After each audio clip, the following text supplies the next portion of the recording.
Brace lord, praise lord, praise lord. ஒரு நாள் தியானம் செய்ததில் ஆண்டவர் இன்னைக்கு நமக்கு கொடுத்த தலைப்பு செய்யுங்கள்.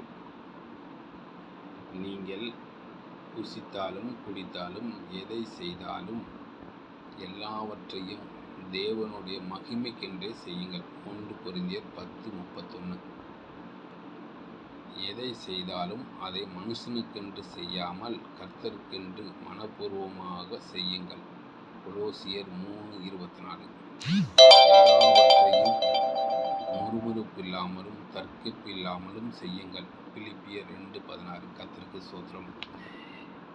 கர்த்தருக்கென்று செய்கிற காரியங்களை நம்ம மனுஷனுக்காக நம்ம பார்த்து செய்யக்கூடாது. அவங்க அப்படி பேசுகிறாங்க, இவங்க இப்படி பேசுகிறாங்க, நம்ம அதை செய்யணும் அப்படின்னு சொல்லி எல்லாரும் நம்மளை பார்ப்பாங்க அப்படின்னு சொல்லி நம்ம செய்யக்கூடாது. கர்த்தருக்கென்று செய்கிற காரியங்களை முழு மனதோடு அவர் சமூகத்துக்கு போய் எல்லா காரியத்தையும் நம்ம செய்யணும். கண்டிப்பாக தேவாலயத்தில் உள்ள காரியங்கள் எல்லாமே நம்ம எடுத்து செய்யணும். ஆண்டவருக்கென்று நம்ம செய்கிற காரியங்களை முழு மனதோடு நம்ம ஒப்பு கொடுத்து ஜெபிக்கணும். அந்த காரியத்தில் நல்லா நம்ம பங்கு பெறணும்.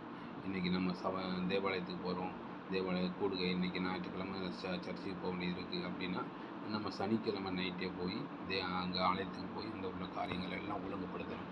நாளைக்கு ஆராதனையில் நம்ம எல்லாரும் வருவாங்க அப்படின்னு சொல்லி அந்த சபையில் உள்ள காரியத்தில் போய் நம்ம சபையில் போய் வேலை பார்க்கும்போது அந்த முழு மனதோடு ஒப்பு கொடுத்து நம்ம அந்த காரியங்களை செய்யணும். அந்த நாளை கூடுகைக்குள்ள தேவைகள் எல்லாம் சந்திக்கணும். அங்குள்ள என்ன வேலைகள் இருக்குது எல்லா வேலையும் நம்ம பார்க்கணும்.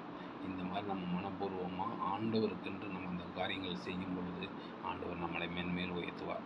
நண்பர்களே, இந்த காலை வேளையிலே தகப்பனை செய்யுங்கள் அப்படிங்கிற தலைப்பு மூலியமாக ஆண்டவர் நம்மளுக்கு கொடுத்த வசனத்துக்காக நன்றி, ஒரு புரிதலுக்கு கொடுத்ததுக்காக நன்றி. நண்பர்களே, நீங்களும் ஆண்டவரை தேடுங்க. முழு விசுவாசத்தோடு ஆண்டவரை நம்புங்க. முழுசாக நம்புங்க. எந்த காரியத்தில் உங்கள் குடும்பத்தில் உள்ள காரியத்தில் என்ன காரியம் நடந்தாலும் ஆண்டவர் என்ன வழி நடத்துவார். ஆண்டவர் என் கூட இருக்கார் அப்படிங்கிற முழு மனதோடு விசுவாசம் வைங்க. நல்ல ஜெபம் பண்ணுங்க, ஜெபிங்க. ஆண்டவர் முழுசாக நம்புங்க. ஆண்டவருக்கென்று நீங்கள் எதை செய்கிறீங்களோ அது ஆண்டவருக்கு பிரியமானது. நன்றி நண்பர்களே. இந்த தலைப்பு மூலிமா இந்த வீடியோவை உங்களோடு பகிர்ந்து கொள்ள ஆண்டவர் எனக்கு உதவி செஞ்சதுக்காக நன்றி நண்பர்களே. Praise the Lord. ஹல்லேலூயா.